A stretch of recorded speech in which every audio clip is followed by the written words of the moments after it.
বন্ধুরা, আজকে তোমাদের দাদা আসবে। আমি সকালবেলা জাস্ট উঠলাম, আজকে একটু লেটও হয়ে গেছে, কালকে ঠিকঠাক ঘুম হয়নি। মিষ্টি খুব কেঁদেছে। কি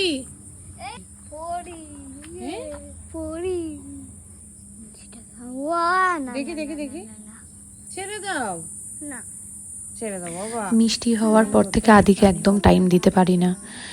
আর মিষ্টি যখন হয় তো তার 2 মাস আগে থেকেই আমি মার কাছে চলে গেছিলাম। তো আমার শাশুড়ি অনেক বয়স, তো উনি এখন আর পারে না ঘরের কাজকর্ম করতে, উনি ঠিক করে হাঁটাচলাও করতে পারেন না। তো তাই জন্যই আদিকে নতুন স্কুলেও ভর্তি করেছি। তো আদি আমার মা বাবার সাথেই থাকে। ও এই সামার ভ্যাকেশনের জন্যই এসছে আমার কাছে, 1 মাস থাকবে। তো তাই আজকে এখনো ঘরের কাজ করা বাকি। ওকে, তাহলে চলো, আজকে বাবা আসবে, তাড়াতাড়ি ব্রাশ টাশ করো, তারপর বাবা আসবে সন্ধ্যের পরে, ঠিক আছে? চলো। সকাল থেকেই মনটা খুব খারাপ, কালকে মিষ্টি খুব কেঁদেছে, ওর শরীরটা ভালো নেই। একদিন এরকম হয়, মনটা খুব খারাপ থাকে সকাল থেকেই। কালকে আমি ওকে যখন খাওয়াতে গেলাম তো তখন দেখলাম মিষ্টির কানে একটু নোংরা। তো যখন আবার দেখতে গেলাম, যে পরিষ্কার করতে গেলাম, তখন দেখলাম কানের ভিতরটা একদম পেকে গেছে। কি জানি, হয়তো স্নান করানোর সময় কানে জল গেছে, তো কানে জল গিয়ে কানটা একদমই পেকে গেছে ভিতরটা। ওর মাত্র এখন 2 মাস বয়স।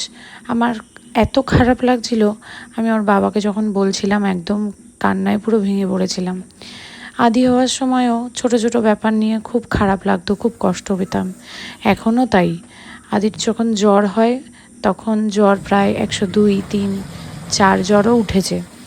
লাস্ট করোনার পরে বাচ্চাদের যখন অ্যাডিনো টাইপের একটা ভাইরাস জ্বর এলো, তো তখন ওর জ্বর প্রায় 104 ছিল। আমার কাছে এখনও ছবি আছে, সেটা 2023-এর কথা। ও হয়েছে 2020-তে করোনার টাইমে। তো তারপরে অনেকগুলো বছর কেটে গেছে, কিন্তু ওর যখনই জ্বর হয় খুব বেশি জ্বর হয়, প্রায় 102 উঠেই যায়, তারপরও হয়েছে। মিষ্টি আমি যখন প্রেগনেন্ট, তখন লাস্টের মান্থের আগের মান্থে তখন ওর রাত্রিবেলা হুট করে খুব জ্বর আসে। তো তখন সেই অবস্থায় সারা রাত ধরে ওকে দেখা, আমি নিজে প্রেগনেন্ট, খুব কষ্ট হয়েছিল।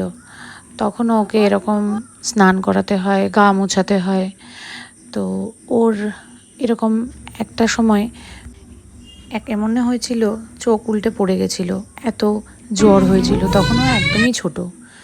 তো তারপরেই ওই অ্যাডিনো ভাইরাসটা ধরা পড়লো, জ্বরটা খুব বেশি হলো, হসপিটালে নিয়ে গেছিলাম। কি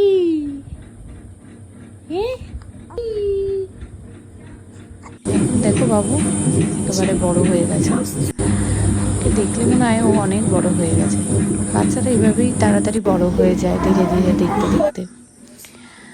তো চলো, ভালো থেকো সবাই। আজকের গল্প থেকে বিদায় নিলাম। তো দেখা হবে আবার পরের ব্লগে।